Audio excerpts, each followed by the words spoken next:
बिस्मिल्लाहिर्रहमानिर्रहीम, अस्सलाम वालेकुम। आप देख रहे हैं मुझे मेरे यूट्यूब चैनल पर और मैं मुज़म्मिल अवान हूँ। पाकिस्तान तहरीक इंसाफ को वफाकी हुकूमत की जानिब से बहुत बड़ा सरप्राइज़ मिल चुका है और स्पीकर कौमी असम्बली राजा परवेज़ अशरफ साहब ने पाकिस्तान तहरीक इंसाफ के 35 अरकान कौमी असम्बली के इस्तीफ़े मंजूर कर लिए। ये जो 35 अरकान कौमी असम्बली के इस्तीफ़े मंजूर किए गए, इसकी असल वजह क्या है? पाकिस्तान तहरीक इंसाफ के लिए मुश्किलात क्यों बढ़ सकती हैं?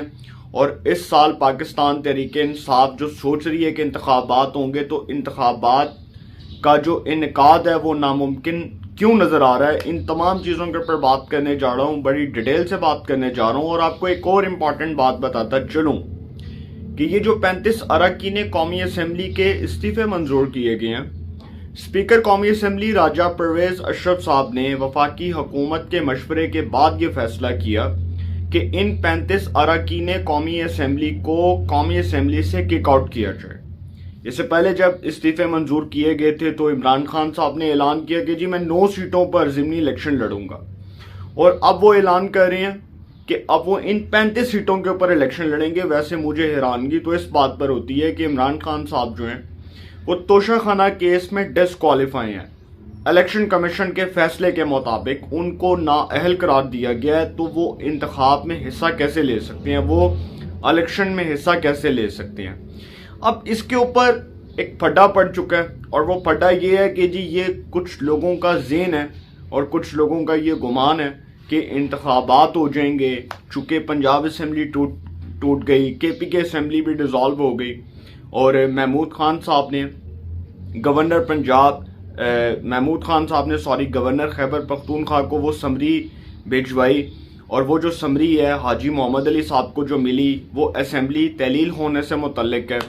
तो सर फिर प्रॉब्लम्स तो खड़े हो रहे हैं, और तहरीक इंसाफ जो समझती है कि वो इंतखाबी अमल में हिस्सा ले लेगी और असम्बलियों से बाहर आएगी और गवर्नमेंट पे इतना प्रेशर पड़ जाएगा कि वो इंतखाबात करवाने पर मजबूर हो जाएगी। तो सर इस वक्त हालात इंतखाबात जैसे नहीं है, और अभी जो आप समझ लें कि पॉलिटिकल सिनेरियो है वो इंतखाबात ना होने की तरफ जा रहा है।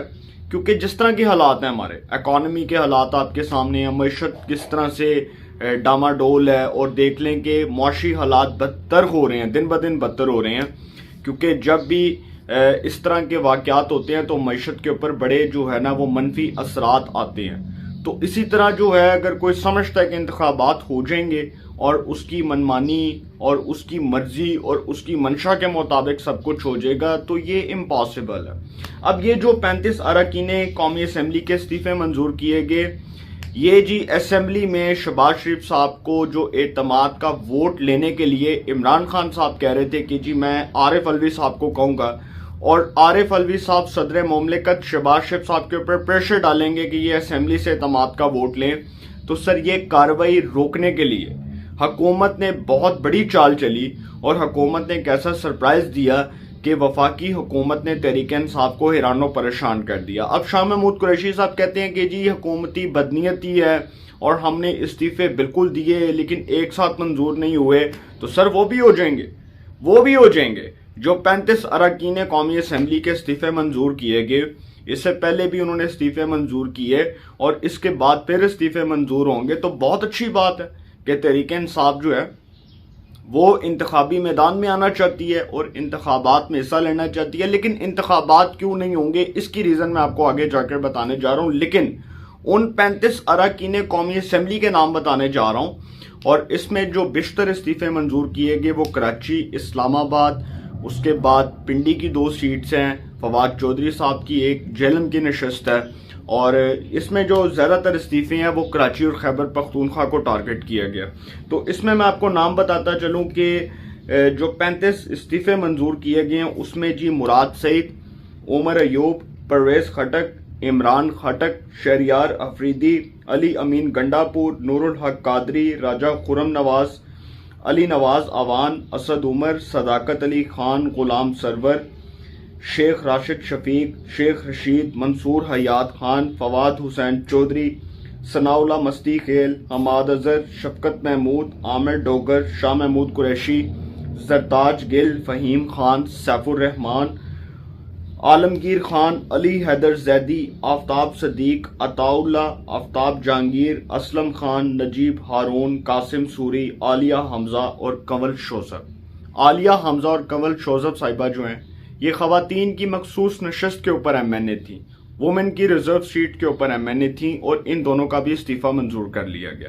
اب یہ جو 35 سیٹیں ہیں، ان 35 سیٹوں پر کوئی یہ سمجھ رہے کہ الیکشن ہوں گے، اور بہت بڑے بڑے جو ہیں وہ برج الٹا دیے راجہ پرویز اشرف صاحب نے ایک سرپرائز کے طور پر تحریک انصاف کو دے کر کہ جی آپ کر لو الیکشن، آپ کروا لو الیکشن، تسی کرا لو الیکشن۔ الیکشن تو ہونے کو ہی نہیں سر۔ 35 سیٹوں کے جو استعفے منظور کیے گئے، جو ریزگنیشن، یہ خود کہہ کے آئے تھے اسپیکر قومی اسمبلی کو کہ جی ہم اسمبلی سے استعفے دینے جا رہے ہیں، اور یہ شاہ محمود قریشی صاحب ہی تھے نا جن کا یہ سٹیٹمنٹ تھا، فواد چودھری صاحب کا سٹیٹمنٹ تھا، شاہ محمود قریشی صاحب کا سٹیٹمنٹ تھا۔ عمران خان صاحب متعدد بار یہ کہہ چکے ہیں کہ ان جعلی اسمبلیوں میں نہیں بیٹھنا، ہم اس اسمبلی میں نہیں بیٹھیں گے جہاں پہ چور ڈاکو بیٹھے ہوئے ہیں۔ اور سبحان اللہ، عمران خان صاحب کی زبان کے اوپر صدقے جاؤں کہ وہ چور ڈاکو بھی کس کو کہہ رہے ہیں؟ اس شہباز شریف کو کہہ رہے ہیں جس کے خلاف انہوں نے ڈیلی میل میں کیس کیا، برطانیہ میں این سی اے میں، نیشنل کرائم ایجنسی میں کیس کیا، اور وہاں پر عمران خان صاحب کو منہ کی کھانا پڑی۔ اور وہ جو الزامات لگائے تھے عمران خان صاحب نے شہباز شریف کے اوپر، وہ الزامات جھوٹے ثابت ہوئے، اور شہباز شریف صاحب جو ہیں وہ بے گناہ ثابت ہوئے۔ اب وہ جو سر اس کیس کا فیصلہ آیا اس کے اوپر عمران خان صاحب کیا تبصرہ کریں گے؟ اچھا خیر، کم ٹو دا پوائنٹ، یہ انتخابات اس لیے نہیں ہوں گے، اس کو میں شارٹ فارم میں آپ کے سامنے ایکسپلین کروں گا اور اس کے بعد اس کو ٹاپک کو وائنڈ اپ کر دوں گا۔ یہ انتخابات اس لیے نہیں ہوں گے کیونکہ الیکشن کمیشن آف پاکستان جو ہے وہ اتنا بوجھ برداشت نہیں کر سکتا۔ ایک تو پہلی بات کہ معیشت کے اوپر اتنا بوجھ آئے گا، ایک حلقے میں کروڑوں روپیہ لگے گا، ایک ایم پی اے، ایک ایم این اے اپنے حلقے میں کروڑوں روپیہ کیسے لگائے گا؟ کچھ ماہ بعد آپ دیکھ لیں، اگر یہ کہتے ہیں کہ جی اپریل میں یہ بائی الیکشنز کروا دیے جائیں اور اس کے بعد جو عام انتخابات ہیں وہ اکتوبر میں کروا دیے جائیں، تو سر یہ ناممکن ہے، یہ ہو ہی نہیں سکتا۔ الیکشن کمیشن نے حلقہ بندیاں کرنی ہیں، مردم شماری کرنی ہے، اور حلقہ بندیاں نئے سرے سے ہوں گی، مردم شماری جو ہے وہ نئے سرے سے ہوگی۔ یہ جو حلقے ہیں، جس طرح بھی ایک حلقہ ہے اس کا جو کانسٹیٹوینسی ہے اس کا نمبر NA133 ہے، تو سر یہ NA127 ہو گیا۔ اس کے بعد نئے سرے سے حلقہ بندیاں، نئے سرے سے مردم شماری۔ الیکشن کمیشن اپریل میں یہ انتخابات کروا دیتا ہے، اس کے بعد پھر نئے سرے سے جو ہے وہ اس کو انتخابات کروانے پڑیں گے۔ اپریل میں کروائے گا، مئی، جون، جولائی، اگست، سپتمبر، اکتوبر، 6 مہینے بعد پھر انتخابات کروائے گا۔ تو ایک سال میں جتنا بوجھ ملکی معیشت کے اوپر پڑے گا اس کا ذمہ دار کون ہوگا؟ سوچنے کی ضرورت ہے نا سر۔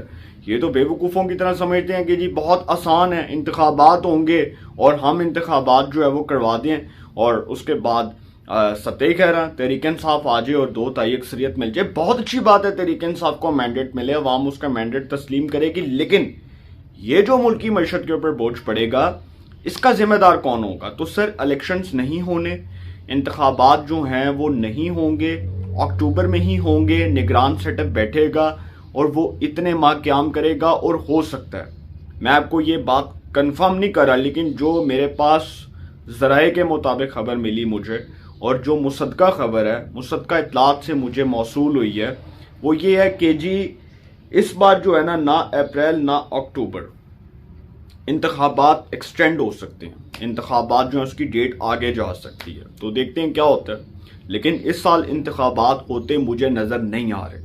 اکتوبر میں ہو جائیں، وہ مائٹ بھی پاسبل ہو جائیں تو کچھ کہا جا سکتا ہے، لیکن اس کے اوپر تبصرہ کرنا جو ہے وہ فی الوقت مناسب نہیں ہے۔ اپنی رائے کا کومنٹس میں ضرور اظہار کیجیے گا۔ انشاءاللہ ایک نئے سیگمنٹ کے ساتھ پھر ملاقات ہوگی۔ اپنا بہت خیال رکھیے گا۔ اللہ نگہبان۔